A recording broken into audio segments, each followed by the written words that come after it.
Rise and shine, everybody. Excited to see everyone here for day two of the West Michigan Purchase Agreement. If you didn't read the description already, this does not just have to be about the West Michigan Purchase Agreement. This can be about any purchase agreement across the United States because while I know I've seen a million purchase agreements of, different counties, different areas. I work in Texas, I work in different areas in Michigan. They all have different purchase agreements. And one thing's for sure is that our clients still need the same things. There's just different protections on each one. And everybody's got their own reasonings behind it. But I really love the West Michigan Purchase Agreement because I feel like it's just 6 pages of in-depth education. So when we're looking at this today, this is just going to be page 2. We just did a video on page 1. Go check it out. If you're learning the West Michigan Purchase Agreement, I'm going to dig a little bit deeper into this, but let's get started. So the West Michigan Purchase Agreement actually starts back on the terms, right? So number 8 was the terms. And we talked about how cash, you needed 5 days to, you didn't need it. You could have 5 days to get your proof of funds. We talked about the different things that I would recommend around having financing. Then there comes in the next 2 things, which is seller financing or equity. The other option that you could have is if you're wholesaling, which is what I would use other for. So in the case of seller financing, without digging really deep, it's going to be super different for every single one. And that's because the seller gets to choose the terms. Everyone's like, well, what are the terms? Well, what's the percentage rate? What are, the monthly payments? That's up to the seller. Ultimately, as realtors, what we need to know is that the down payment that clients put down when a seller is financing something, and when I'm talking financing, I'm talking like a purchase money mortgage or a land contract of some kind.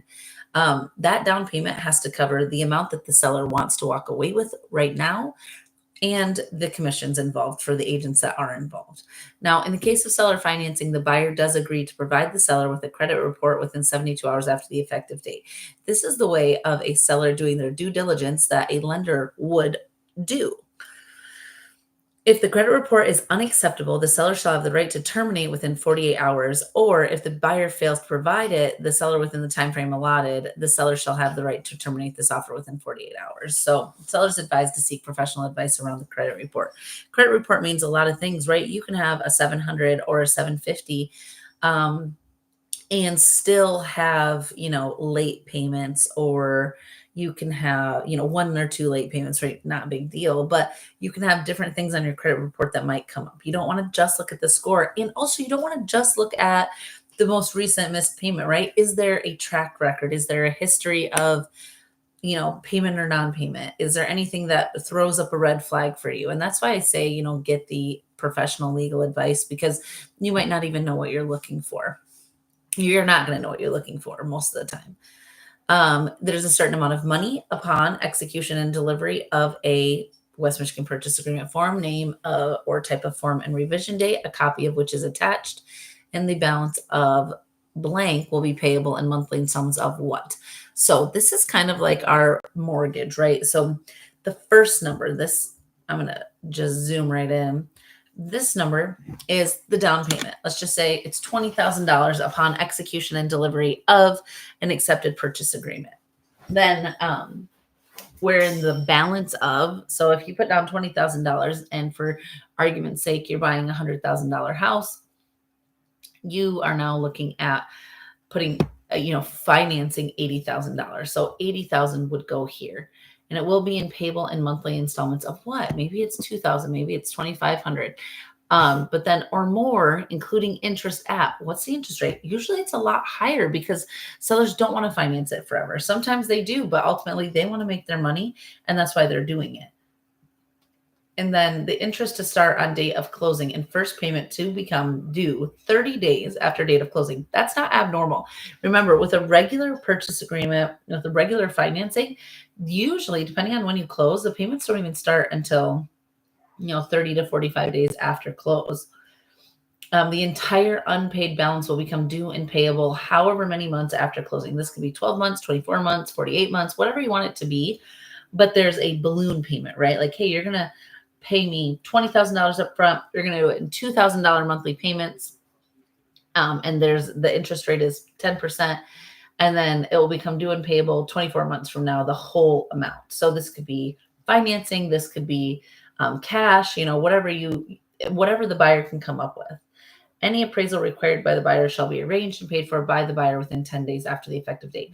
Because an appraisal is not required in this particular instance, it's important that if your buyer wants to confirm that the equity that this house has, or confirm that it's worth what that $100,000 that they're paying for it, they need to get their own appraisal.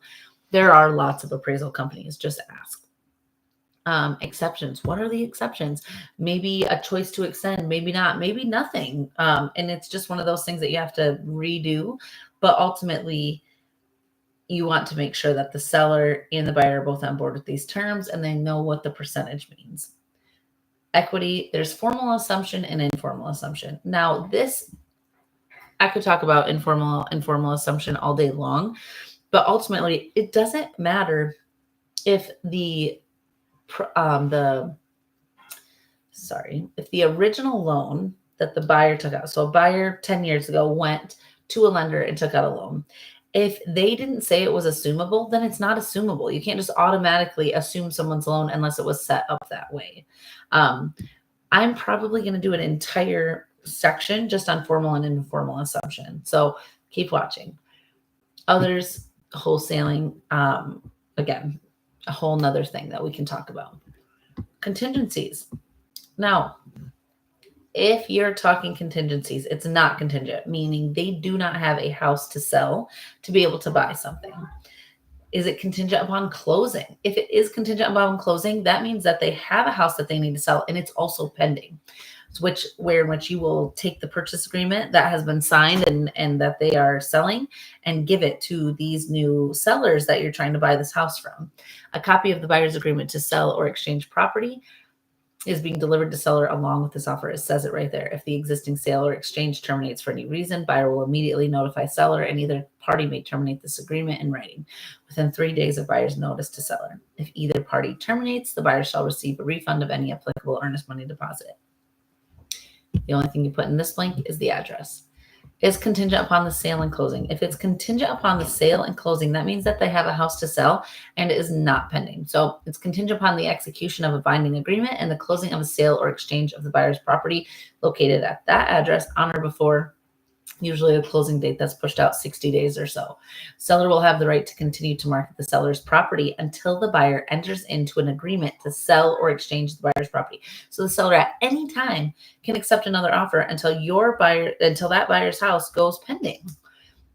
So one of the exceptions that we'll sometimes put in here is seller to keep the house active but not accept an offer for 15 days. To allow the buyer to be able to sell their property and not have to worry about it just being gone.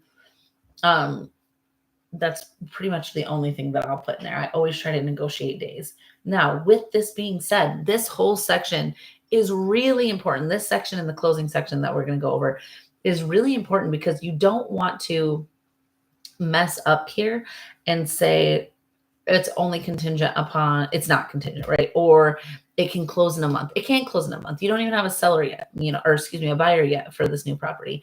Or maybe you are, not quite ready. Your house isn't even ready to put on the market. You got a couple days until pictures, and then you got to get the house on the MLS. So you really need that time to get prepared.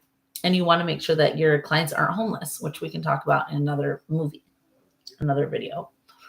Pictures and improvement. The following is not intended to be an all-inclusive list of items included with the property, but number 10 is an entire list of everything that normally comes with the property. Anything that's attached to the house comes with the property. If your client wants to take any of these things, they need to say something up front. And also includes what's normal to put in there: refrigerator, stove, washer, dryer, dishwasher, microwave, making sure that they understand that their TV mounts usually stay, but does not include anything that's affixed to the property that they want to take. Put it in here. It's just reserved, and that is totally fine, and it doesn't hurt anybody's offer.